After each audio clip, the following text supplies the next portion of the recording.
Alright guys, welcome to my first top 10 list of Azeroth Wars. The top 10 heroes of Azeroth Wars, in my opinion. So, a few guidelines how I decided to make this list. First of all, the heroes are taken out of context, so yeah, just like every hero individually, how strong they are, how useful they are. Of course, sometimes I mention like in this race he's accompanied by this hero that helps a lot. But in general, just every hero independently, how good they are, how useful they are throughout the game. So yeah, let's get right into it. So let's do this, guys. Top 10 heroes in my opinion. Coming in at number 10 in our list, her first entry is Voljin, the spirit shaman of Pink. So, Voljin is very strong for many reasons. Early game, he's a really strong tool for Pink because of his wards that are so versatile.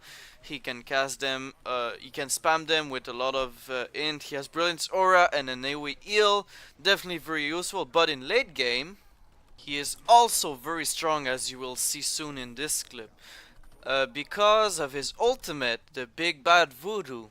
So it might look weak, as you're gonna see here, because he's gonna die very soon, but he's gonna buy so much time for his army and for Troll. You guys will see. So here, activate the Big Bad Voodoo, and every unit start attacking him. And meanwhile, all of the other units of Pink are getting healed, are immune to damage, and the AoE so strong.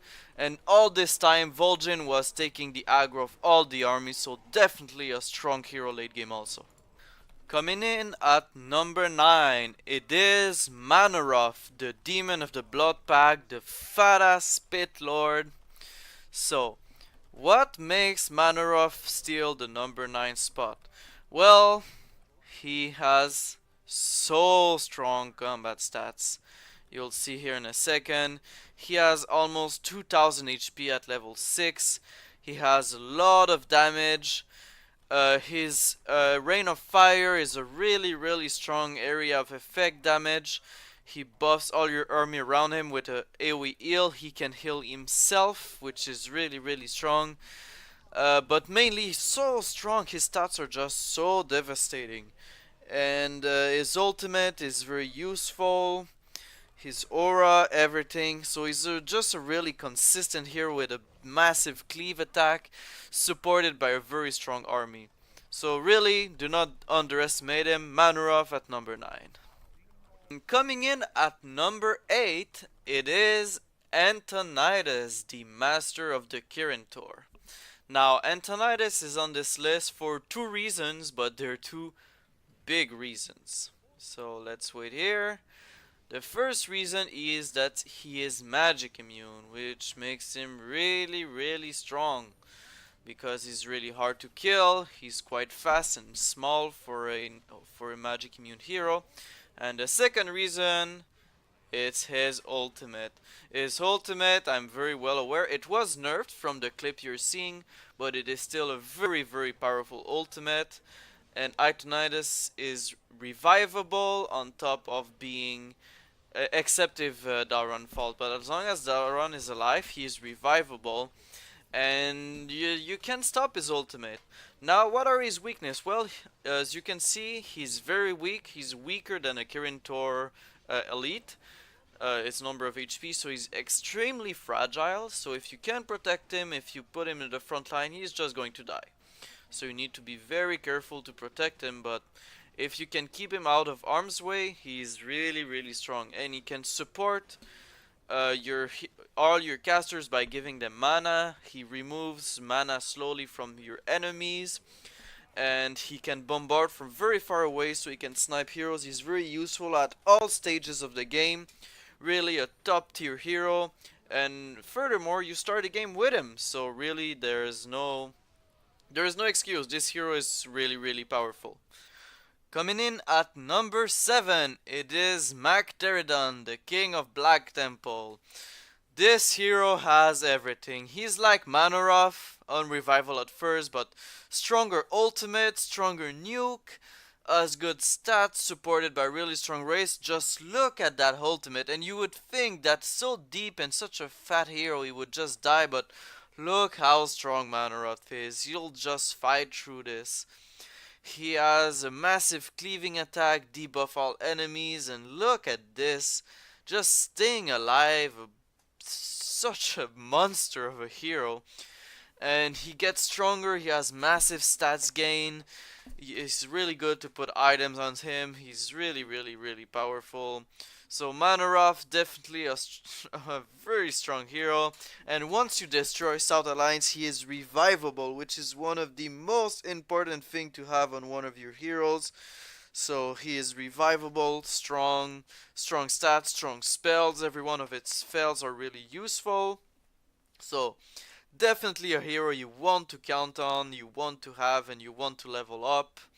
Some more daring player would use him very early on in the game, so here he will finally go down, but he did so much damage considering how far and how deep he was. So really a hero not to be underestimated, Magteridon. Alright, and coming in at number 6, we have Archimonde, the Defiler, the leader of the Burning Legion for the blue player. So this hero is quite a meme. People consider him weaker than his counterpart Kil Jaeden, which is true, we'll get to that. But he's still a very powerful hero. So what makes this hero so strong? Well, first of all, he has 3 AoE spells. He has a big Flame Strike, long range Flame Strike. He has Mass Flame Shield. He can walk on water. He has Reign of Chaos. Every one of his normal attacks are AoE, and he attacks with Chaos damage. So truly a powerhouse. Here we can see the Reign of Chaos. And he can buy lifesteal item on his shop. His aura debuffs all enemies units around him, so he can walk on water, really hard to catch. He's magic immune, so he can TP without being interrupted. Really a strong hero. And the only problem is he is unrevivable, as many of the heroes on this list, but if you can keep him alive, man, you're in for a good one. So yeah, a really strong hero. You can getting not too late in the game. Usually if you can win early fight pretty quickly. He's not a late hero, so that's a small plus for him. His only weakness is he is so bulky. He's so bulky it's easy to surround him or block him, but he's really slow too. But yeah, he's a very powerful hero with a long range attack, of course. So coming in really strongly at number 6 in my list. Coming in, entering at number 5 on our list, it is King Ardas, the king that was Prince of Lordaeron for the purple player. So what makes this hero so powerful? Well, he has one of the most important factor I consider for hero being revivable. So he is revivable. He has a very strong defensive option in Divine Shield. At higher levels, pop Divine Shield, start TPing. There's absolutely nothing you can do about that. It's stronger than Magic Immune. There's some ways to prevent Magic Immune. There's just killing the hero outright. There's ways to prevent the TP. But with Divine Shield, there's no way. And also, look at that AoE damage. So Q nuke, our ultimate just wipes out so much unit. He can also summons guard who have taunt. He has cleaving attack. He's supported by a paladin squad that's so strong. He can get TP'd back with the Staff of Sanctuary. Really a good choice. He arrives quite late in the game, but he's really strong. Never underestimate him. Coming in at number 4, it is Cinereous, the demigod of the Night Elves, for the brown player, the Druids of Kalimdor. So what makes this hero take the 4th spot on my list? Well, let's start from the top. He is magic immune. He is very fast. You can cast Rejuvenation on our healing spells on him. He's a range hero with a chaos damage and very long range attack. He has a big AoE Frost Nova. He has a channel the ultimate that is uncancelable except by very few select spells that not only heals him but all of your army, which is super powerful. It's one of the strongest ultimates in big fight. He can summon spiders that have web, wolves that have roar, furbolgs that have thunder shield and that have rejuvenation, and a green dragon with chaos range damage and that detects invisible. He has Torn Aura, which is always a plus, and he is available from the start of the game. So really there's so much you can do with this hero. You can give him your strongest spells and keep him alive with the Staff of Preservation. Your strongest items, you can give him DPS items so he can attack from afar, like the gloves on Anchorage and the Grom Axe. There's just Gorhal. There's just so much you can do with this hero. He's versatile, he's hard to surround, he's not bulky. He doesn't have a lot of weakness, he has a lot of HP, a lot of armor. Really a strong, powerful hero. There's not much to say about him.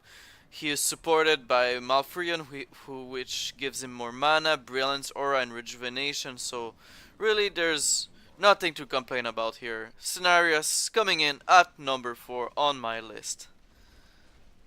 Coming in for third spot on this list, it is the Lich King. Now the Lord of the Scourge, and for the red player. The Lich King is quite a controversial entry, as I'm sure many people will tell me on Discord or in the comments of this video. But I think he deserved this spot. Absolutely. The Lich King is so strong. He has insane stats and survivability with magic immunity, a bunch of HP, unholy aura, an AoE damage around him. He slows anything he attacks. His ultimate is quite strong in big fights, so definitely a powerhouse. And its biggest weakness, of course, it's one, he's unrevivable. Was worse, if you lose him, you basically lose everything. You lose the game. So that is a pretty big downside, but don't be afraid, this hero is definitely very strong, very hard to kill. If you have a TP on him, he's really insane, guys, and I think he deserved this number 3 spot. So really strong hero, really strong choice, and I can't wait to be able to rework him and give him a better ultimate. So coming in at number 3, the Lich King. Alright, coming in at number 2, it's Kil Jaeden, the Deceiver from Blue, the Burning Legion. Kil Jaeden is by far the second best hero of Azeroth Wars, hands down. He's magic immune, he can walk over water, he has 3 massive AoE, a really good passive, he has range chaos damage, he can get lifesteal. So strong. So his ultimate is one of the best ultimate in the game, just stunning and damaging so hard whole armies from so far away. Look at that. We can see it in action over here. He's bulky, that's his weakness. He's not that strong as other heroes like that, but just clearing army left and right with his powerful AoEs. Definitely a very strong hero, coming in strong at number 2, Kil Jaeden. Coming in at number 1, we have Illidan Stormrage, the Lord of the Illidari. Now, Illidan is top of the list for a very good reason. He has pretty much everything you can wish for in a hero except maybe magic immunity. He has a very strong ultimate, as you're gonna see now, which is a super strong impel. He has a giant laser. He has a range attack, chaos damage, evasion, self-heal, water walking, self-mana heal, a laser with mana burn, permanent immolation. He really has everything. On top of that, his late game stats are absurd. He has so many agility, armor, HP. His COE scales really well. You definitely want this hero. He's survivable. As long as he uses that metamorphosis in fight, and even so, as you can see in this example, even on the front line, it takes so much to kill him. Like, keeping alive, metamorphosis gives him a big boost of HP.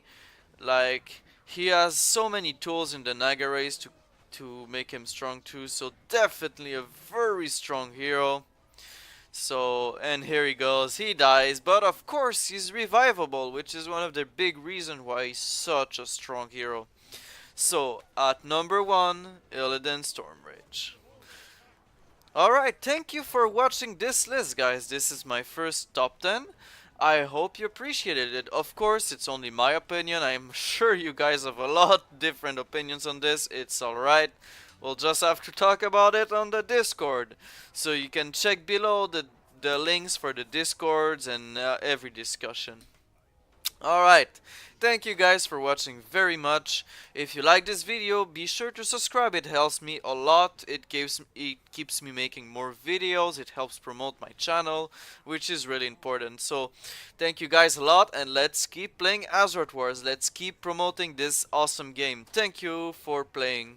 Thank you for watching. I'll see you guys next time.